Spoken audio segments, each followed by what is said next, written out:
迎收看关键时刻。现在伊朗跟以色列还在对轰的情况之下，我们一直以为对于股市来说一定是一个做空的情况，但是完完全全跟我们想的不一样。你看到这是以色列的股市竟然创下了新高，这代表什么？这根本就是战争的大利多。我们都知道，川普在先前的时候来到中东行之后，把中东变得不太一样。里面有什么？里面有搞 AI 的，里面有什么？甚至把加萨的黄金海岸都直接推了出来。他已经把奶与蜜之地变成大家通通发大财，而现在对川普来说最麻烦一件事情是什么？就是里面的这个人，这个叫做伊朗，他是唯一的一个绊脚石，阻碍他赚钱的一个绊脚石。我们都知道，川普爱钱如命，视钱如命。你今天只要敢阻挡川普赚钱的，他通通都要除掉。所以现在是我们一路看下来，我终于看懂一件事情了。当今天所有的航母1个、2个、3个的航空母舰的打击群，通通齐聚在中东的时候，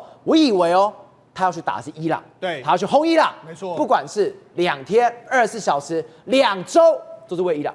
没有，我错了。原来川普他心心想的是，你不要动我这些美国的资产。对，没错。为什么赵和会这样讲？因为很简单，我们都以为说，中东发生战事，那以色列跟伊朗打得不可开交的时候，照理说以色列股市因为很糟糕，对不对？就没有。各位大家仔细看了，以色列股市反而是在开始这个中东战争之后，开始在往上冲，狂飙，往上冲。你看，目前为止是创了这个历史新高。好，那为什么以色列股市会创下历史新高？其实最近的中东股市大家都表现得不错，那觉得很奇怪，因为很简单，我跟他讲一个结论，叫做何梅尼走了，那川普来了，中东发大财。中东发大财，因为整个这个中东唯一的这个阻碍就是何梅尼嘛。你看最近一段时间，哈米尼嘛，你看最近一段时间，前一阵子这个川普不是到中东去吗？他跟沙烏地啦、卡达啦、阿联酋签了那么多协议，你们要投资我也投资你，然后你要投资这个5、6千亿1兆以上，大家都要投资 AI， 所以中东是未来的 AI 之城。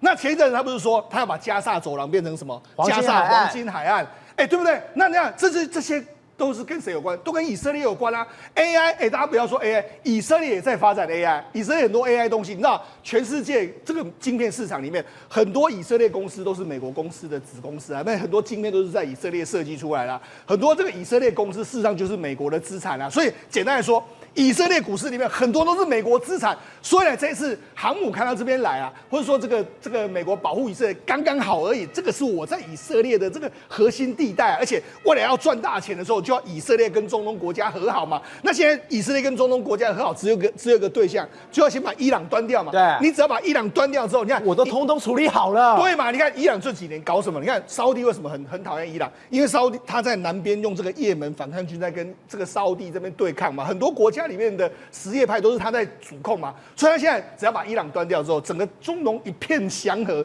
大家都往前看，那往谁的前看？往川普的前看，川普在发钞，然后大家赚钱。所以为什么这个中东股市这个以色列股市会大涨？原因就在这个地方嘛。好，那当然了，有人好，那当然就有人倒霉了。谁倒霉呢？如果假设伊朗倒了之后呢，我们就讲，你看《纽约时报》就说什么？美国对伊朗的攻击将暴露出中国实力的局限性。为什么？因为中国在过去一段时间，它在中东是压在伊朗的身上，就像伊朗没了，那中东的实力完全都打水漂。你看过去一段时间，它也很拉拢这个沙烏地阿拉伯这些国家。问题是沙烏地阿拉伯现在会理你吗？你就站在跟伊朗完全在后面的时候，我根本完全不理你。而且他们过去几年呢，跟伊朗有所谓的合作，听说他们要投资4000亿美金啊。现在伊朗没的话，那这些钱怎么办？所以才跟你讲，通通都没了。对，所以才说为什么大家现在在发大财，为什么要看着这个以色列干掉这个伊朗？因为我们就可以发大财了。那反过来的话，对中国来说可能会是一个损失一笔钱财的这个状况。而且我们讲他第一时间他把以色列的证交所炸，我就想莫名其妙，他可能是打错目标好了，或者是说等等。但是呢，我们现在在看。你证交所他想把你的股市给搞烂，发现没有，完全没用的。对，没错，他原本以为去攻击这个特拉维夫的这个证券交易所来说话，你看会让这个整个这个以色列的股市崩盘嘛？因为我们知道事实上让股市崩盘也是让个以色列民心瓦解。你可以试想嘛，假设我们台湾遭受攻击的时候，股市也崩盘的时候，你看那种信心度会怎么样？对不对？就没想到，我打你这个所谓特拉维夫的证券交易所，你股市还创新高，越打越高。对，那为什么会这样子呢？因为很简单，我们就讲。这个以色列的证交所了，甚至他们的这个证交所里面来说，很多幕后股东就是华尔街的大佬，所以呢，人家华尔街大佬是在华尔街看说，你居然好大，你伊朗居然敢攻击我的相关的这个资产在这个地方，所以你知道，事实上你看，我们对比一个状况，这是以色列的这个股市，这是美国的股市，你看以位阶来讲的话，以色列股市还创了新高，那美国股市还没有创新高你就知道，事实上以色列的股市的位阶高很多嘛，就创新高嘛，哈，那于是他们就，而且他们的这个币值也在升值的一个状态，好，那我刚刚不是讲吗？除了你打到这个特拉维夫的证券交易所幕后股东很多这个美国的大佬之外，你知道伊朗还攻击什么？他攻击这个以色列另外一个城市，他攻击什么？他攻击有这个加夫亚姆内盖夫的这个科技园区。好，攻击那科技园区攻击之后，你知道攻击之后呢？你知道这个烧起来之后，谁很讨厌？你知道吗？微软啊。对，微软说，阿丽娜趴过，你看你仔细看，这是不是微软的 logo？ 他打到微软在以色列的公司了。对，他以为说，我攻击你的这个科技中心就是你以色列公司，没有，里面很多，我就说以色列很多这个公司都是美国公司，你看这里面一大堆，你看甲骨文啊、英特尔啊，一大堆公司都在这边啊。所以你打他们你以为你打工业区是摧毁以色列，然后他是说我们要摧毁以色列的科技能力，摧毁以色列的轻创能力，结果你打下去的时候，不好意思，你打到很多美国资产，所以也难怪川普那么紧张，把3个航母打击群通通都派去。你在敢打我美国资产，你气话吗？对，所以为什么美军要协助以色列拦截那些飞弹？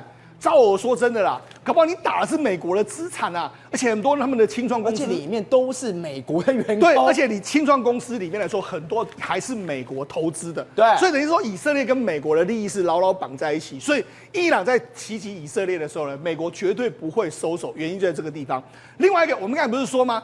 各国都准备要发大财嘛，对不对？所以你知道这一次不是很有意思吗？你看，从以色列明明他要这个奔袭到摧毁伊朗的时候，经过那么多国家，你要经过这个叙利亚，你要经过约旦，那你要经过伊拉克，那甚至如果你要北一点的话，你要经过叙利亚。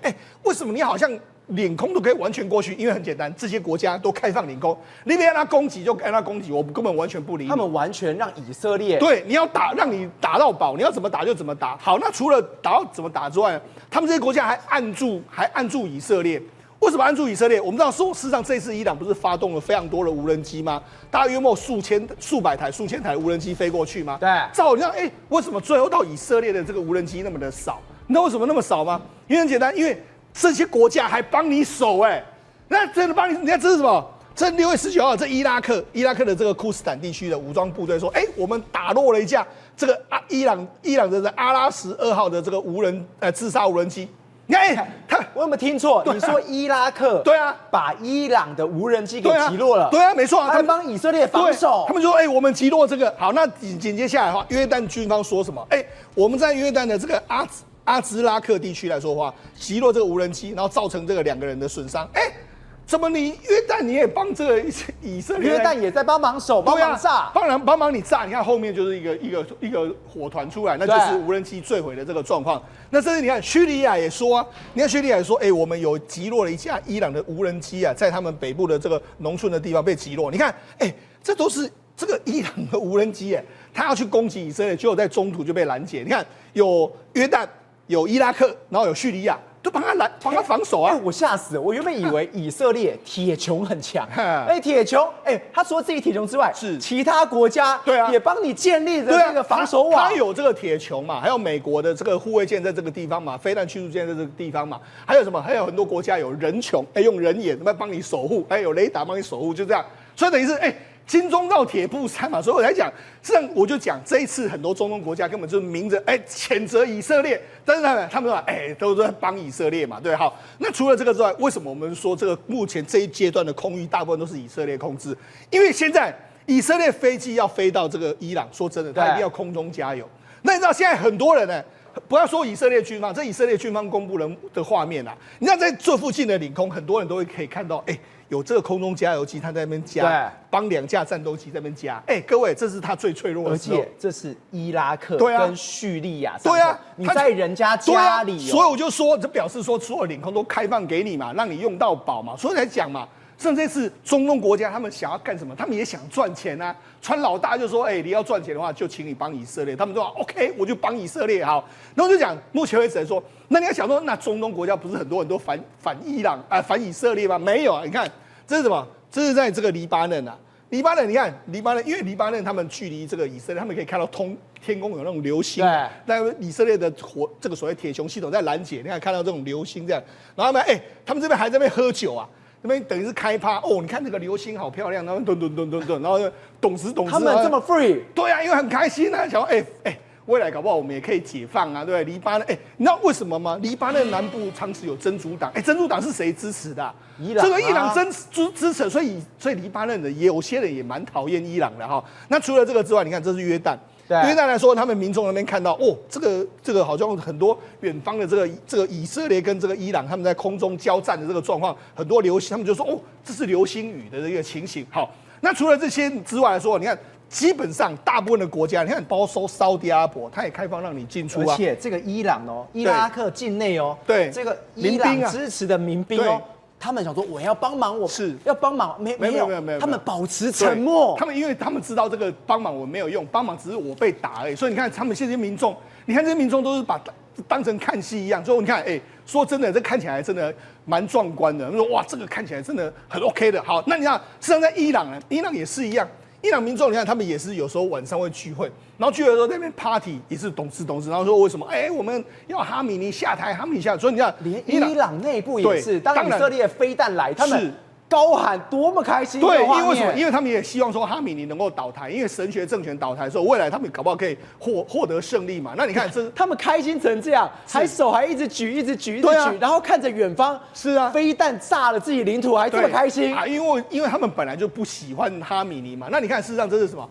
这是在这个伊朗人和加拿大还有犹太人他们聚集的一个状况。他们说什么？庆祝没有真主党还有这个的事件。所以呢，事实上目前为止大家都是这样。所以才说，等到这个战争结束之后，或者新政权上来之后，或许以色列跟伊朗的关系就完全改善。好，以色列跟伊朗的关系改善之后呢，中东的和平世界就到了嘛。所以来说，现在大家都在等这个所谓哈米尼倒台的这个时间。好，那我就讲，事实上现在为止来说，谁最尴尬？中国最尴尬。你看中国现在怎么办呢？你看中国目前为止来说，赶快要求了伊朗，因为伊朗快要倒了。对，因为中国每一天来说，从伊朗拿了170万桶的原油嘛，他就说打电话给哈米尼，紧啊，基本上石油赶快出来，赶快出来，有多少送多少，你反正使出你所有吃奶的力量。你看这船呢，一艘一艘，你看全部都要赶往什么？全部都要赶往中国，所以等于中国要趁现在呢哈米尼还没倒台的时候，赶快把石油送到这个地方来。所以你知道，事实上目前为止来说啊，这个中国就只能够这样做。好，那除了中国要求你尽快把这个石油输到我们中国之外，还对中国很尴尬是什么？你看这个照片，这是什么？这王毅嘛，对不对？然后跟伊朗的高层，他们2021年的时候签署了25年全面战略合作协议。这个俄罗斯跟跟伊朗是所谓战略伙伴关系，它是全面战略合作协议，全面的。对，然后他说什么呢？我们计划在你那边投资4000亿美金，然后把伊朗打造为抗美轴心的支点。哇，抗美轴心的支点，对啊，讲成这个样子啊，所以呢，他还真的投资。结果4年后，对，2025，我跟你讲，他投资什么？他说双方要在金融，然后基础建设这个状况，还有医疗的这个部分，还有防务多个领域进行合作，然后中国会投资这个4000亿美金的左右，然后呢，你会用这个低廉的价格跟中国供应石油嘛，然后你一带一路还有参与，我们一带一路还会参与你伊朗的银行啦、电信等等的一个状况，所以等于是说，其实呢，在2021年的时候，原本呢，中国跟伊朗是要绑定25年的合伙关系，而且他们是真的是有盖，这些画面都是他们真的有去做。我以为他是搞什么烂尾楼、什么烂基建，他真的有盖。他们有盖一些基础建设，为什么呢？因为事实上他们要修什么？他们原本要修伊朗到中国的这个中，而且还通车了。对，中伊铁路，就是说伊朗跟这个中国虽然没有直接接壤，但是他透过包括说是跟阿富汗或者巴基斯坦，因为伊朗旁边就是巴基斯坦嘛，巴基斯坦跟中国非常好嘛，他们可以铁路这样拉过去，所以还真的要做。结果没想到，照我问你，现在这个伊朗政权要倒了，那我跟签约的那个政权已经倒了，那这个合约怎么办？打水漂，对不对？那这些投资怎么办？那投资过去的这个都毁了，对，过去的这个乙方是所谓的何美里，但是何美里现在没了，现在换成是巴勒维，或者换成是不知道是谁，反正就没了，那这样谁倒霉？中国倒霉嘛，所以我才是跟你讲。中国真的是完全押错宝，所以才说嘛，这次现在为什么大家都在等伊朗倒台？因为说真的啦，发财的机会就趁这一次啦。所有的中东国家啊，还有什么约旦呐，还有什么叙利亚啦，什么黎巴嫩，他们发财就这一次，船老大都船厚厚，有 AI 的商机，有重建的商机在那边。当然，现在有个前提，就是核媒你必须要消失。所以你要知道，现在中东国家只有个愿望，就是赶快打吧。玉凤，我们刚刚特别提到哦，川普是一个非常爱钱的人，谁阻挡他赚钱的话，他通杀了。你看到这个画面在哪里？正在叙利亚。我们都知道叙利亚之前是阿萨德政权，他是亲中亲俄的。结果他被川普解放之后，他不是还在中东见他们的首领沙拉吗？见他们总统沙拉吗？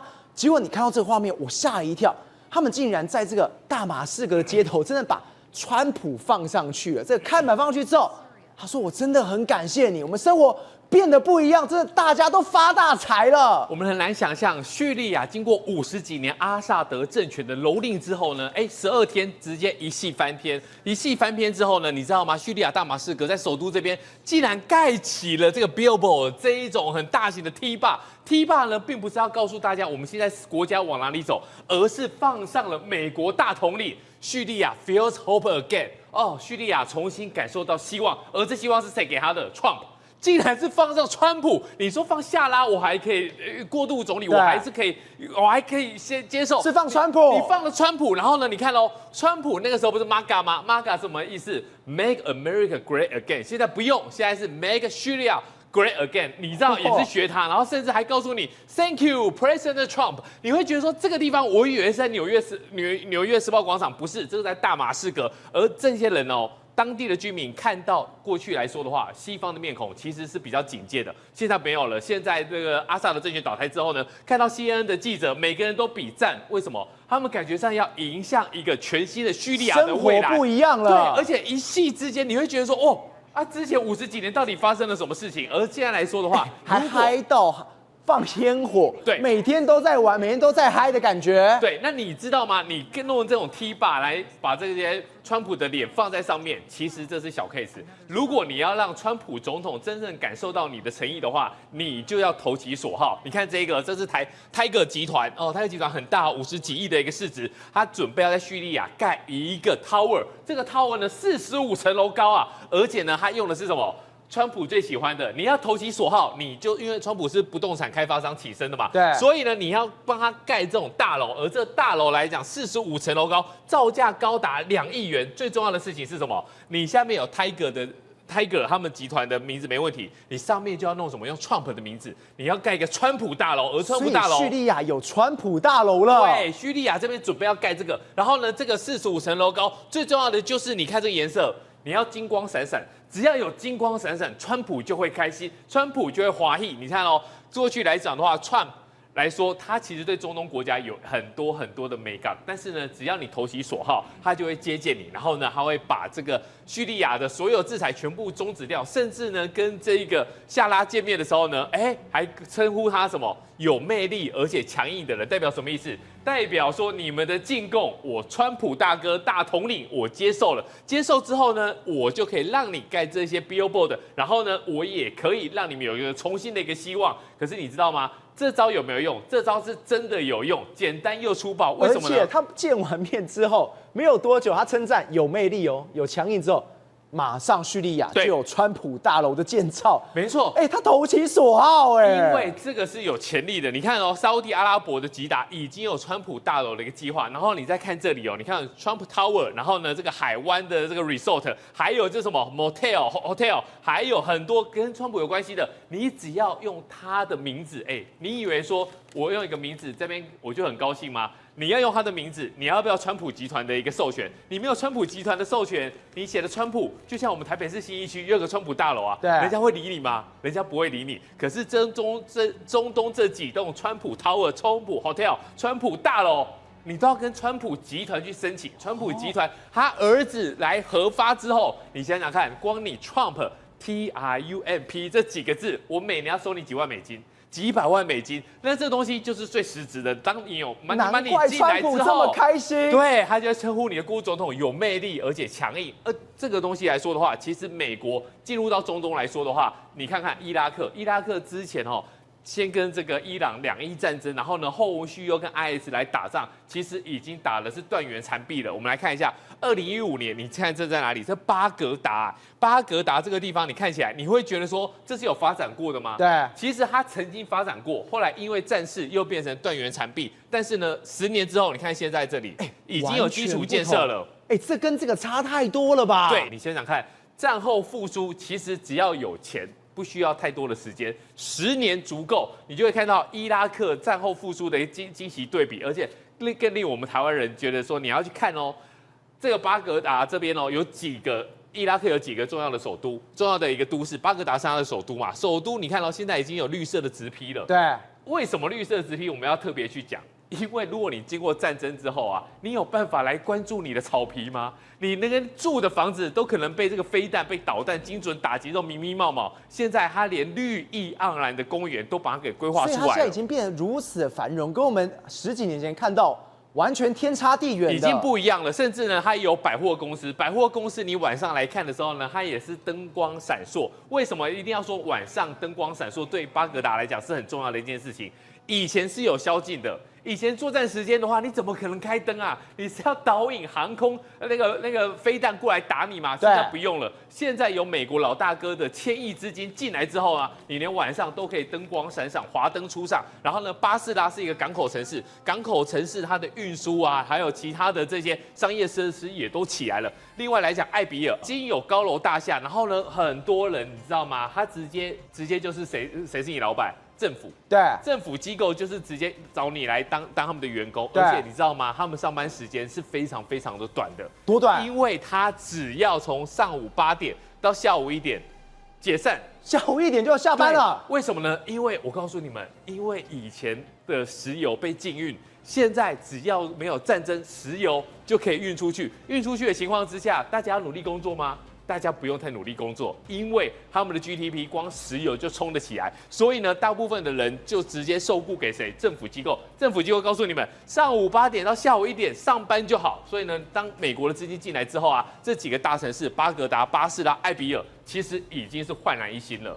廷伟，我真的是大开眼界。巴格达以前被轰得跟什么一样，现在完全变得不同了。但我听你说，我才知道一件事情，钱都被美国人通通赚走啦。对，那本来就是美国商人去投资的地方啊。因为中东这个地方来讲的话，他们除了石油之外，其实更重要的是说石油要换什么东西。对，结果你知道美国商人本来就是把头脑都动到这个地方哦，他们什么东西都要赚。所以最近来讲，不是川普带了一些团队，然后跑到了这个中东这些，到沙特阿拉伯，然后到卡达，到阿联酋。其实要建构这个 AI 城，就是下个世纪的下一个阶段的整个美国商人要进到整个中东市场，所以换句话说，大家有钱一起赚嘛。那如果说这些商业存在，我们美国讲说商业存在就是美国的国家利益之所在，所以为了要保护它的商业存在，你当然派这些航空母舰去是要保护这个美国资产没有错的嘛。中东这些都是美国的资产，是，所以他不管怎么样，他都要护着，他都要守着。是，那当然这些国家他们也乐意啊。为什么？因为你如果美国资产进来的话，就代表说美国军队就会来守护他们的这个地方。所以，即便你知道这个美国川普他本身来讲的话，就是很反对说要把美军再派到海外去，大家不要浪费时间在海外啊，把美国好好的建构。但是事实上，这些美国资产只要进到这些国家心里就会比较安心了，因为川普一定会来保护他的资产，所以保护他资产最好的方法，当然就是用军队嘛。所以换句话说，这些包含这个地方如果安定稳定下来之后，为什么现在叙利亚那么的开心？因为阿萨德政府走了之后，的确有留下了很多空间，而且川普也宣布说，所谓的经济制裁全部取消，对叙利亚的取消，这就是给叙利亚一个机会。那叙利亚不趁这个机会开始赚钱，不管趁什么机会赚钱呢？而且你知道哦，其实在这一次的攻击伊朗的事件当中呢，纳塔雅胡都不断的一直在强调一件事情哦，就是犹太人跟波斯人在2500年前的约定。2500年约定，其实各位把旧约圣经拿出来看一看哦，旧约圣经里面其实都讲到这段历史哦。这段历史在讲什么东西呢？就是当时巴比伦帝国攻破那个所谓的耶路撒冷的时候，把犹太人抓到那个巴比伦那个地方去做囚徒，不是吗？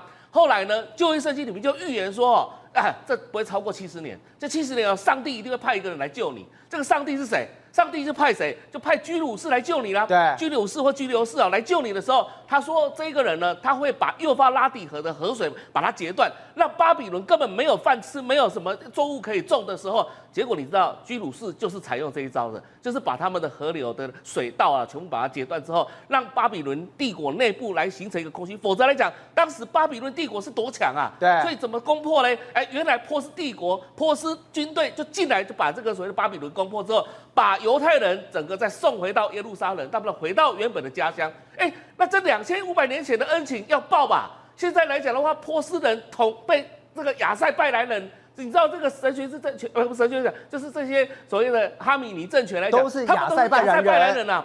他们是从中亚跑过来的啊，所以不是原本的波斯人啊。那波斯人是不是在那个其他异族的统治之下？对，现在不就是这个纳塔雅胡他说，我们犹太人协助你波斯人把这个异族把他赶走，让你们波斯人回到原本的这样的一个波斯人的统治，那岂不就是整个中东来讲就和平下来了吗？那只要这个地区一和平下来的话，那经济发展就指日可待啦。所以今天不用再去担心说啊，伊朗会对大家造成所谓的威胁。纳坦雅胡这一招等于是过去满清末年那种氛围了。对啊，那你今天来讲的话，这沙烏地阿拉伯啊，什么约旦呐，或者什么其他这些国家看在眼里，我此时不踹伊朗一脚，什么时候要踹人一脚？原来是这样子，没有说水中送炭呐，这个叫什么？叫做落井下石嘛。为什么呢？因为川普很讨厌伊朗啊，以色列既然已经发动攻击了，大家就一起来把这些事情做好，专门做给谁看？做给川普看的嘛。那川普心里一开心的话，这个地方的安全又更加没有问题啦。所以今天来讲的话，就是你看到美国，我就说啊，5月中的时候，川普走了这一招之后，把美国整个在中东的这个所谓外交政策，整个是抬起来，而且它是一个大成功的。相对哦，中国前些日子还在那边怂恿说，趁着拜登政府的时候，还怂恿那个波斯，就是伊朗跟沙烏地阿拉伯建交，那个大家都认为说不可行，你怎么会叫一个邪恶轴心的一个国家跟另外一个比较亲美的国家来建交？对，所以现在来讲的话，等于是中国在中东的外交政策呢彻底失败。那现在中国已经要开始回防什么？自己至少在自己的周边国家不要被这个孤立嘛，哈。所以你看到这个中东的局势这种发展下去来讲的话，最大不利的真的就是中国了。宇轩，现在伊朗快被端掉的时候，现在中俄的矛盾出来了，而且这矛盾是什么？越来越深。你看到《纽约时报》啊，他特别说，当今天俄罗斯在打乌俄战争的时候，冲啊的时候，2020年5月后，中国网攻活动依然加剧，不断侵入俄国系统。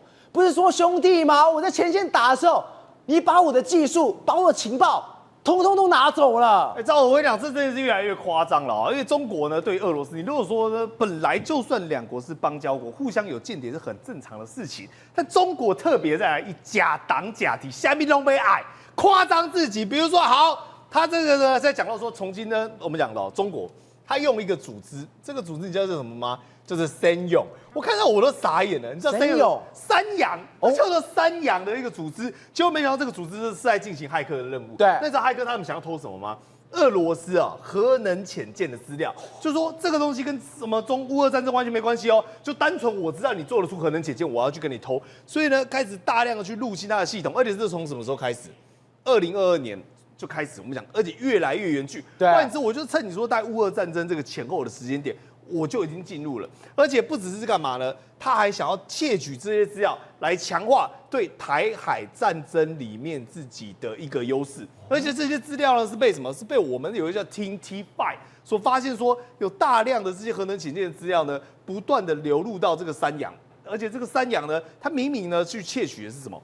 就俄罗斯这种大型工程的电子邮件地址，换言之，他把自己伪装成是一个俄罗斯的公司，结果他所有的资料都往中国政府那边流过去，太坏了吧！这种咖，然后你看哦，而且他不只是这样子哦，包括后来他连他的无人机，连他的一些作战的资讯，他都想尽办法要去窃取，所以在整个反情报部门哦 FSB 里面，这是俄罗斯的反情报部门，才会把中国明确的定义成为是敌人嘛，因为你一直在窃取这些东西，而且是未经同意。因为不只是如此，它很多都是军方的机密，所以想想看，一方面俄罗斯跟中国两个人表面上巴巴，但一方面呢，私底下对他也进行非常严密的布局跟防守，所以他们才会讲，两边的不信任感根本越来越重。而且他用什么？他形容是双方之间存在更深层哦。你说浅层就是，他是用更深层，比方说大家表面上好好的，私底下是谁信你呀、那个叫貌合神离 ，OK， 那个叫做表面兄弟。结果现在连最新的一个东西呢，叫做卫星情报，它也要偷干嘛？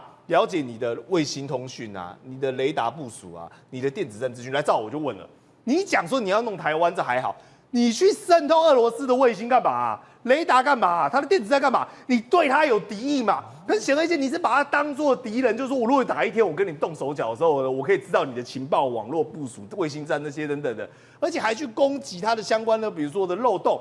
因为我们讲 Microsoft 的 Word 档，它有很多问题嘛，对它有些东西可能是用到里面，所以它等于走后门。你用西方软体，我走后门。所以中国根本留一手。如果你今天俄罗斯要跟我翻脸，我就跟你翻脸啦。对啊，而且你看航太跟政府部门全部都渗透进去啦、但是他们还找到说有一个恶名昭彰的，这个叫什么 Mustang Panda， 而且 Mustang 各位很熟嘛，就美国那个肌肉车叫 Mustang 嘛，后面 Panda， 我跟你讲，你只要看到 Panda 想都不用想了啦，熊猫只有中国人会搞这种名称啦。然后你看哦。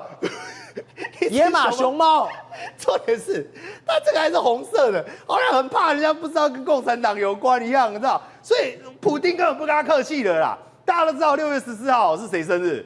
川普生日嘛。对。6月15号是谁生日？习近平。习近平生日嘛。那你这两个靠这么近，你怎么会忘记呢？结果普丁在打电话给川普的时候，还跟他讲说 Happy Birthday， 用这个俄文版的 Happy Birthday 哦，川普就龙心大悦，普丁快有给你挖行李就怀疑。但是呢，到了习近平6月15号的时候，普丁有没有讲啊？没有他没有讲吗？他完全没讲啊，他不是兄弟吗？装作不知道。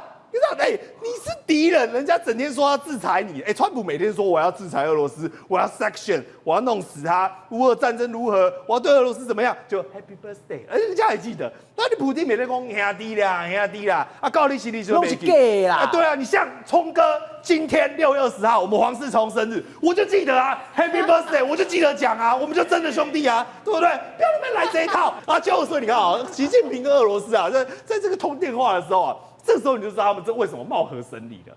貌合神离在哪里？习近平哦，明明两个人讲好说，我们要共同来去严厉谴责对于伊朗这样的打击行为，骂以色列嘛，对，骂美国嘛，对，讲好了要强烈谴责，这谁讲的？普丁讲的，对不对？对，普丁说强烈谴责，他这样讲完了。结果你看到习近平的发文里面。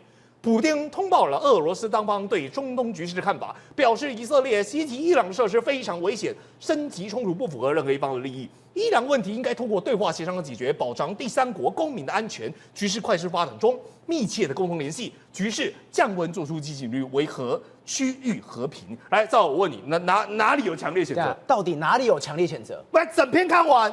没有强烈，不是对话协商解决吗？什么保持密切沟通，说好的硬起来呢？不是要骂吗？不是要屌吗？对，然后把普丁跟他讲完之后，本来讲好要强烈谴责，结果也没有，然后声明稿也没有。那知道最重要是什么吗？忘记跟他讲生日快乐。怎么会有这么过分的人？各位，所以你说啊，这还算是兄弟吗？拜托一下，不要开玩笑了。瑞德，我们都知道，在中国的湘西最有名是什么？赶尸。但是呢，这一幕被习近平看到的时候就，我跨掉贵呀！这个地下是什么？变成又是垃圾山的东西了。记不记得我们前几天有讲过啊，在那个电影《阿凡达》取景所在地的张家界，那么漂亮的山、漂亮的溶洞。结果被他们这个网红啊，非常有名这个网红，在下面不是弄到很多的垃圾吗？对。那后来本来想要一手遮天，结果后来还要说闹狼被怕打那个网红，结果后来啊，3个人包括书记在内的3个人呢被开除啊，然后移送法办。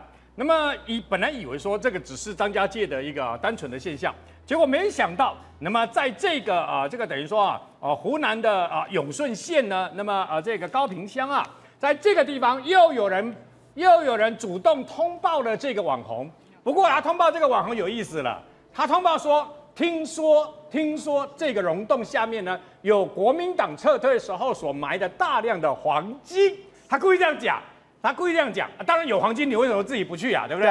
但是网红就一听就觉得事有蹊跷，所以他去看了，天哪！他看了以后，各位。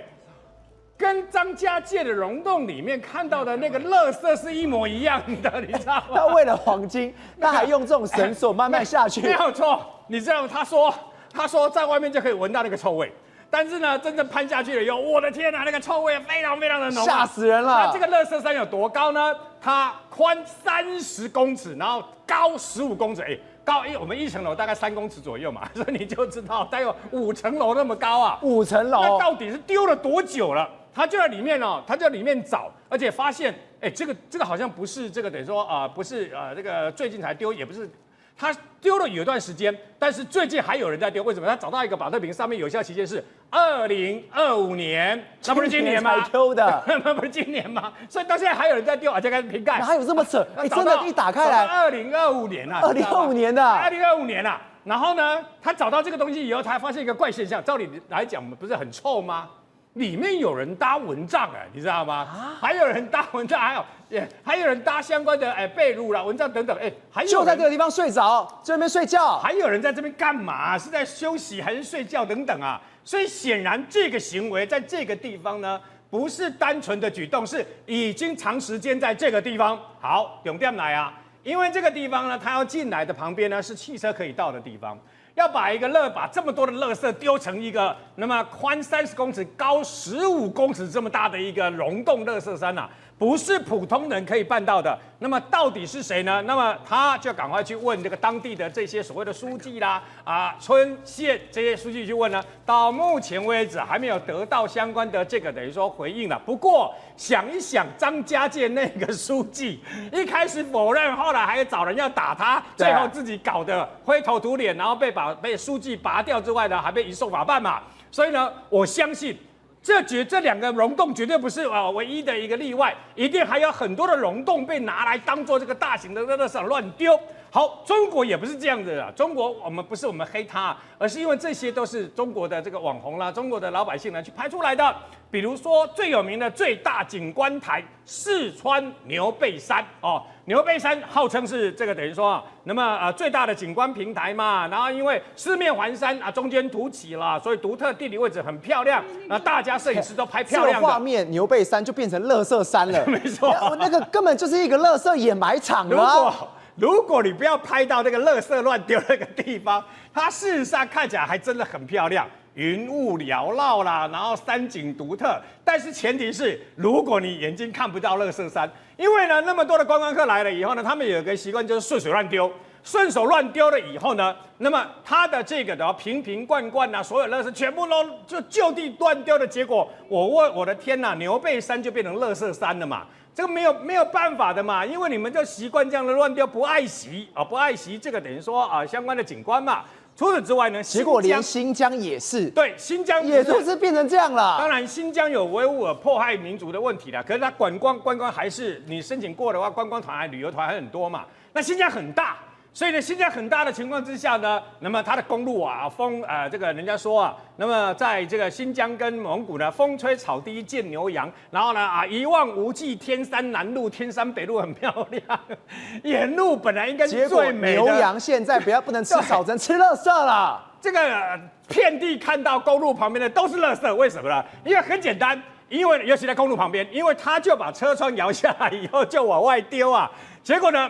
非常美丽、非常漂亮的这个风景，理论上是很漂亮，但因为它太大了，所以大家懒得去这个找垃圾桶，懒得去搞环保，就乱丢，丢的整个公路全部都是垃圾。宏观取材，厘清真相，犀利精准，深入剖析，时刻掌握关键，新闻时事不漏接。老时段，新气象，我是钟浩和，关键时刻2.0，全新出击。